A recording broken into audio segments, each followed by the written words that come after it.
It's 7:08. I was Welcome everyone, my name is Dr. Mo and I'm a general dentist. I'll be reacting to this vampire, just kidding, Bryan Johnson's morning routine, I guess, to live to the age 4500. Let's watch. in the middle of a dream. Yeah. What was happening? Something adventurous was going on. Something adventurous. Well, he does not look like he's like looks like he's barely waking up. This is what I'm trying to say. Like, I don't know. It's like I don't know. I can't remember. It was a good one though. Have fun. Depends what type of fun. Anyways, he looks like waking up extremely tired. I mean, nothing against Brian, but what happened to the sleep quality, sleep everything? He looks like he does not even want to like get out of bed. Yeah, it was great. Also, I still have jet lag. Oh, okay, so that explains things. To be fair to him, he has some jet lag because I guess Brian travels a lot with the goal that he's trying to achieve. So this makes some sense. Let's be fair to him because also he's vampire and takes some people's blood. Here's what I found on jet lag. So somebody is Googling jet lag. Anyways, somebody asked this. I don't think we need to know the answer. I have underwear on, yes. Let's just do it for real. Look, Let's do what? I went to bed at 10 o'clock last night, so what is that? That's 9 hours in bed. Is that later than normal? Yeah, we had game night with some friends last night. 8 hours and 40 minutes of sleep time. Oh, that's a good night. 2 hours and 24 Mean 8 hours, but looks still like tired. minutes of REM.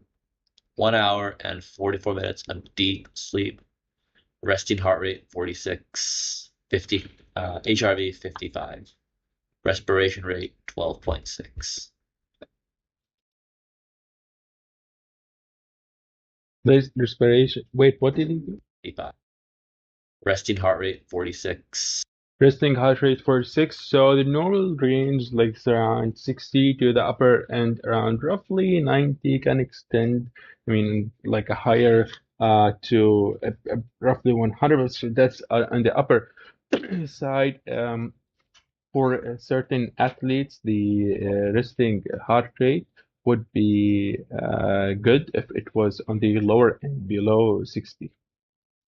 50, HRV 55.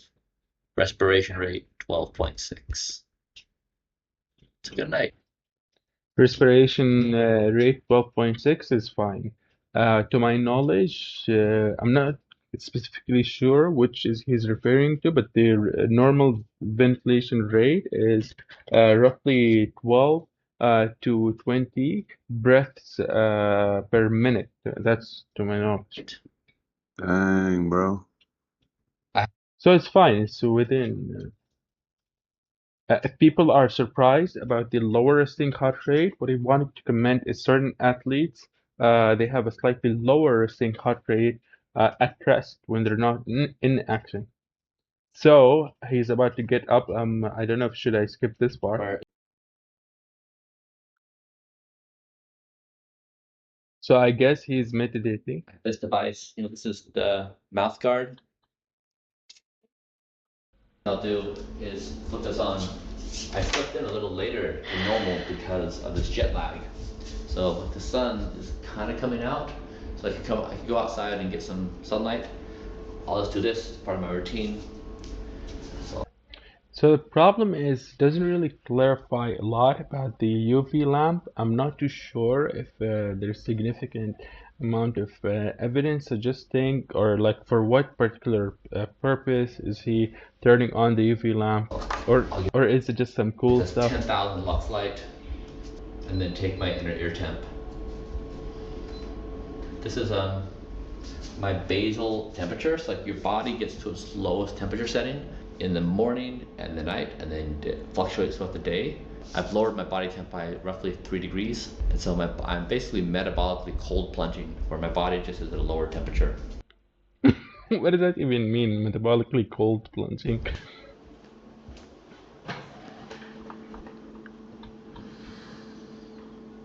173.8. Is that normal? BMI, yeah, 23. He checks his weight and his camera guy, I guess, he says, "Oh, is that like normal?" Fat, 10%.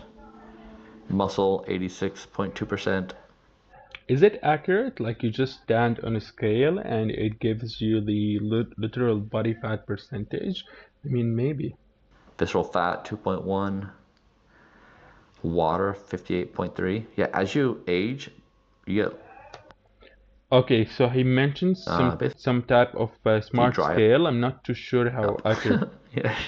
All right, I think I'm gonna brush my teeth and wash. So You get basically dry up. you saw the heart rate looks like. I'm not sure. It's yeah, heart rate is 65. Again, as we said, he had some movement. He got up. He walked a bit. So the heart rate showing here is 65 now. Again, still within the lower end of the normal range. Up. Yeah. All right, I think I'm gonna brush my teeth and wash my face to wake up a little bit. Okay, let's go. So I was looking through the timeline and finally he's saying he's going to brush his teeth. Let's see if he brushes correctly. We're doing this.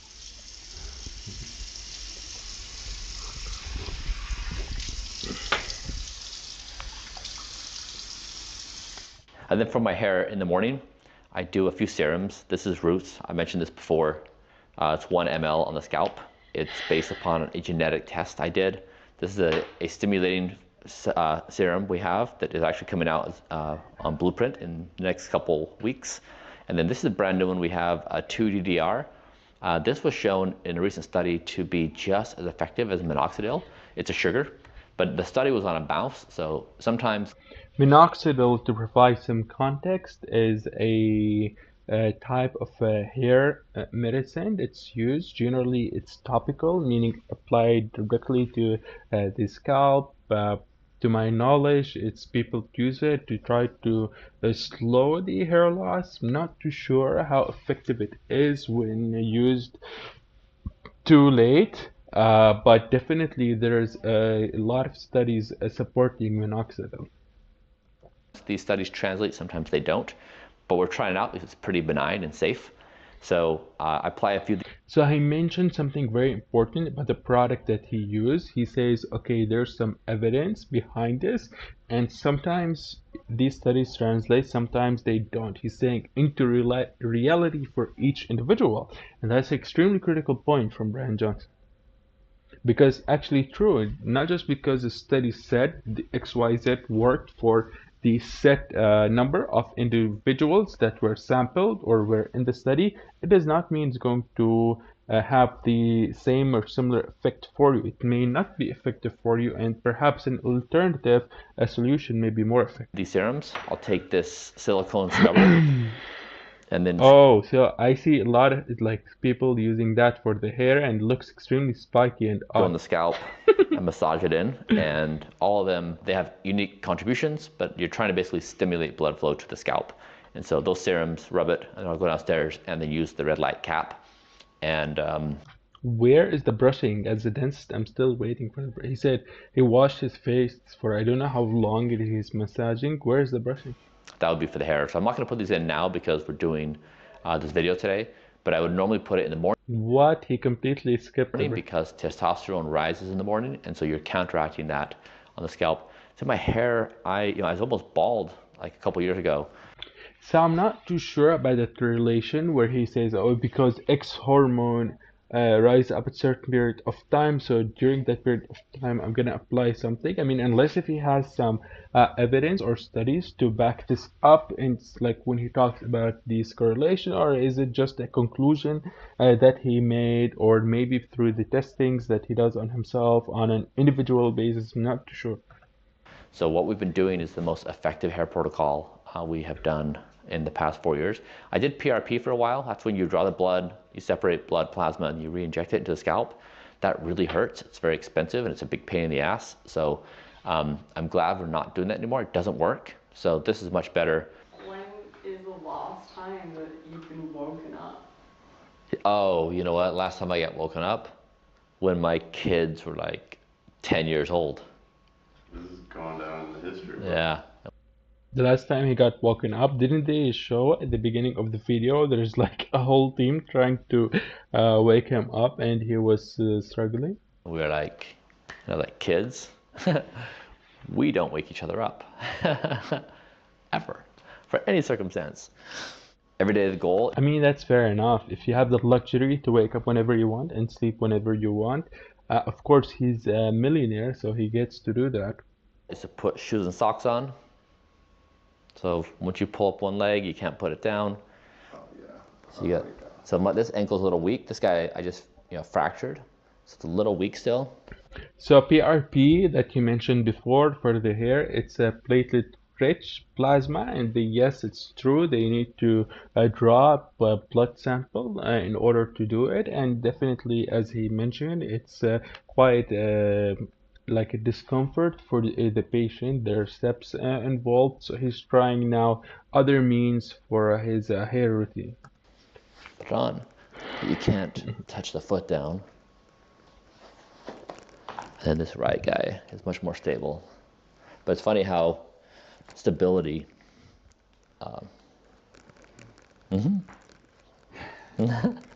This is the most awkward way I'd seen anyone put his shoes on. I've been experimenting with a humidifier to see if I would sleep better. Initially, I bought one and then I realized it was plastic. And so then I returned that. I got a second one.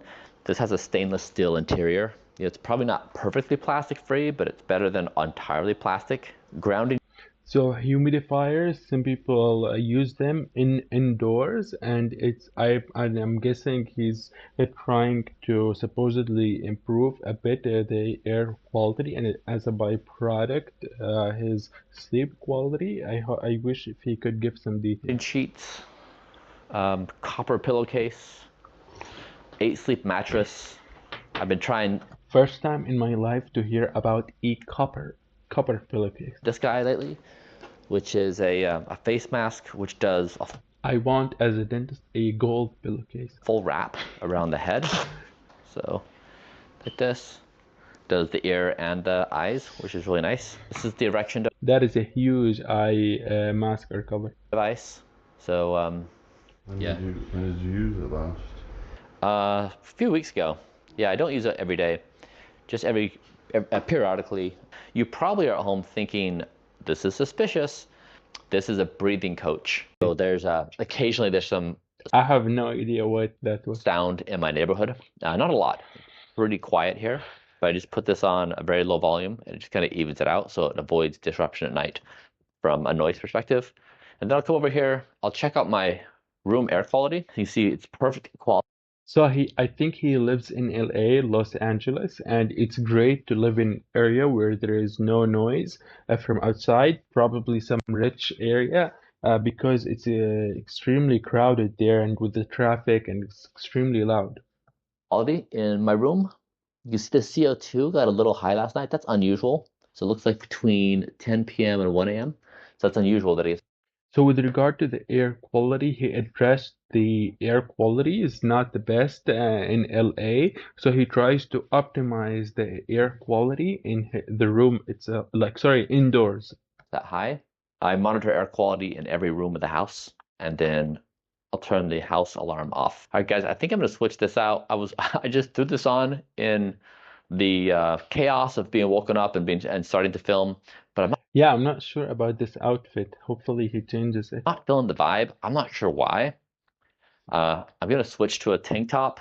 Usually I go shirtless, but like I've got I mean, you could wear anything. guests in the house. I'm trying to be respectful for that. So he's like usually shirtless, but because we have a guest, I'm gonna try to wear a shirt. Like, thank you very much. But better. Okay. So that is at least 3, 4 smaller sizes than his actual size. Now we're ready. Light off. Hair serums in. Weighed. Temperature. Let's go. Okay. Wow, that's an extremely tiring morning routine. Okay. The red light is still on from last night. I guess I forgot to turn this off. That's odd. So this is what I do every night about 7:30. I get this red light, just one bulb. And so So what are your thoughts about red light therapy? I heard some conflicting opinions about it. Is it actually useful or is it just some Instagram stuff? Red light off, blinds up, and now I feel a bit more awake, which is nice. I'm going to do the morning routine. Oh, I need to get my cap. This section of the house is out of control. It's the receiving. So this Yeah, it does look messy, but is it like where the place where he puts the stuff he received? is my home. Also, it doubles as blueprint office. So this is where If he's using his house as blueprint office, does that have any tax benefits? Again, not a tax advisor or something, but I'm wondering. all stuff comes in, new stuff. And you can see it's just like a wreck because we just got home from Asia. And so all these things have piled up. This is kind of cool. I'll show you this. So he has videos in relation to Asia, the air quality in India. I think he uploaded a video recently addressing the air quality and its impact, how it can negatively impact our health. So this is a mock-up. We're trying to make Blueprint really easy. So your daily health protocol. Kate did this, but she just mocked this up. She's so creative. It's simple, just one drink, and like here's what it has, the different things. So if you don't know what a mock-up is, And it's like a prototype, meaning it's like an initial product that who they would be either testing or looking at how it would, or checking out how it would look or feel like he's doing right now. here's all the benefits we've seen.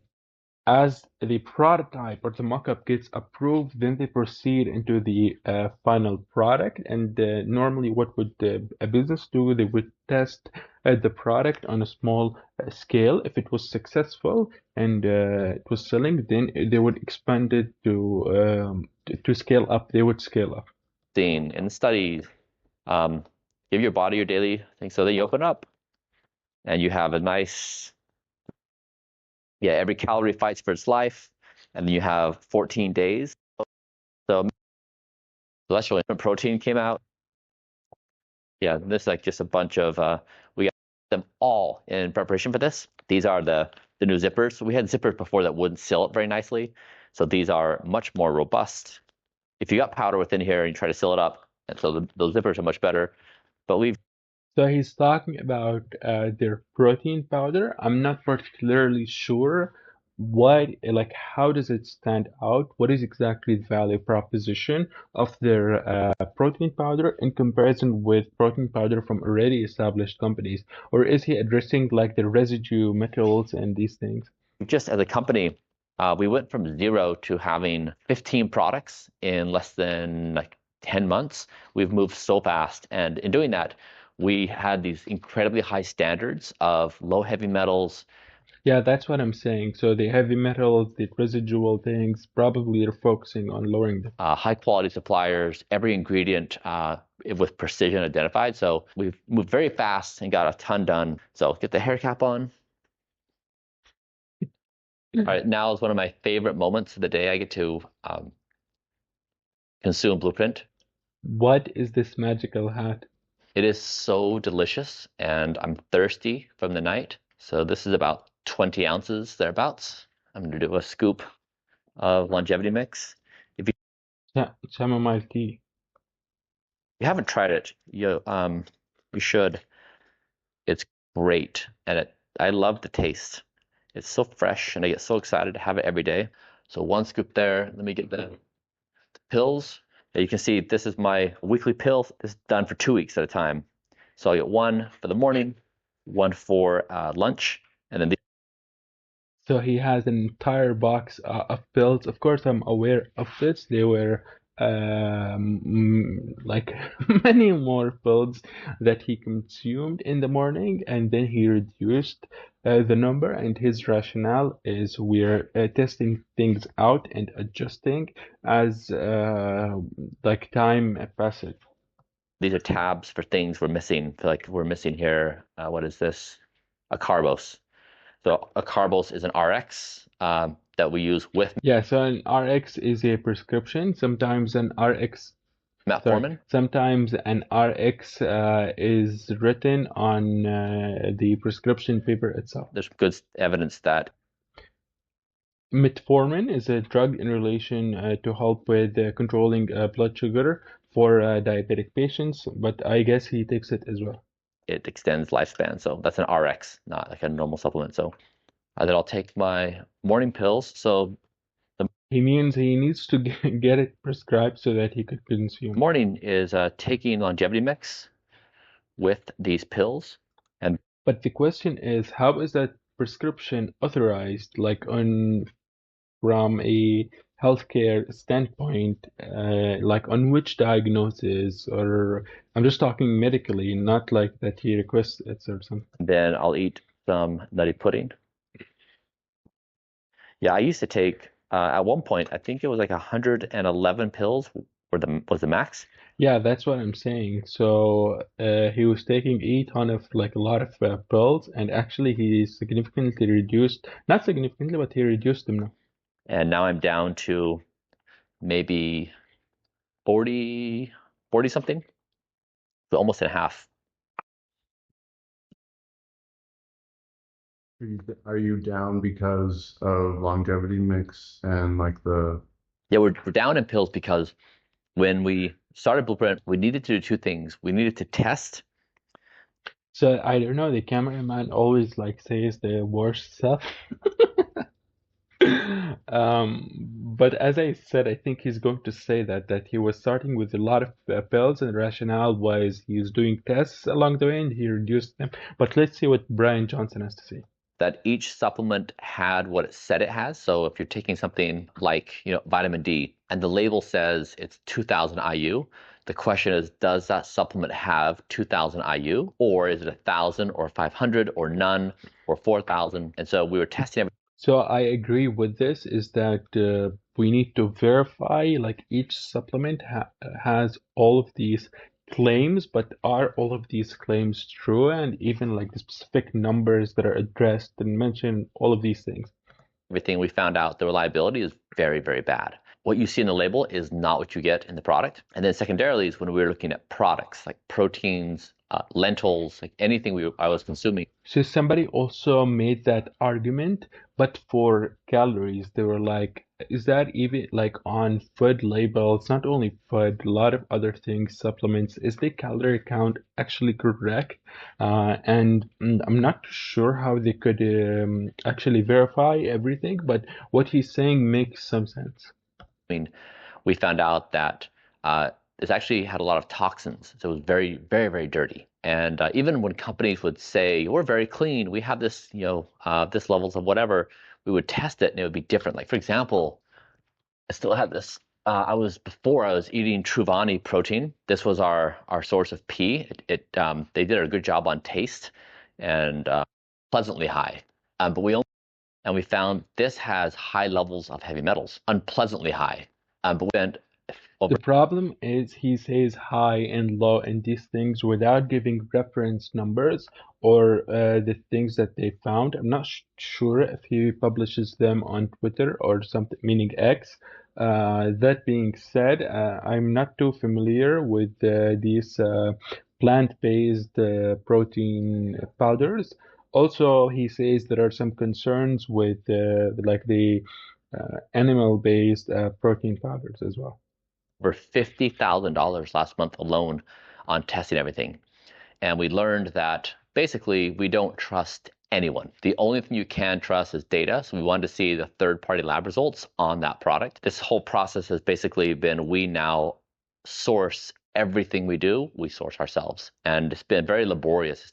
Okay, that's fair enough. However, that being said, we need to address the issue that not everyone, like the normal average Joe, is not able, or Oscar that always writes angry comments in my comment section, is probably not able to do that as well. Taken us like a year plus to do it, and now it's done. But I think it's the best health stack. So Blueprint is very nutritionally dense with over 1,000 clinical trials. I'm not trying to sell you on anything. I'm just trying to tell you like the process. How he says multiple times, and rightfully so. It's his channel and everything. Like we have X, Y, and Z products, and he explains how do they differentiate themselves from other products, and he's like, but I'm not selling you anything. Well, that is literally selling. How you're not selling anything? It's very robust because we have over 1,000 clinical trials that we've built a stack on, so it's healthy. Now I also eat Blueprint because it's clean, and I know it's clean because I see the lab reports myself. They're two very different motivations. One is you're like running away from the toxic food supply chain, and you just don't trust the world, and that's really nice to say this is comforting because I trust this, and also it's a lot easier. It's now half the pills. So I think we've really done something interesting in the world that I don't know of anyone else in the world that has basically cleaned up their entire food supply chain. Well, then you don't know me because I'm Dr. Mo Dentist, and I will go head to head with you. I'm just kidding. I'm not paying $50,000 a month for testing. I thank you everyone for watching. That's all for today. If you loved this video, then make sure you follow the channel, subscribe, and turn on notification bell because I may post a part 2 as well. Thank you everyone for watching, and peace.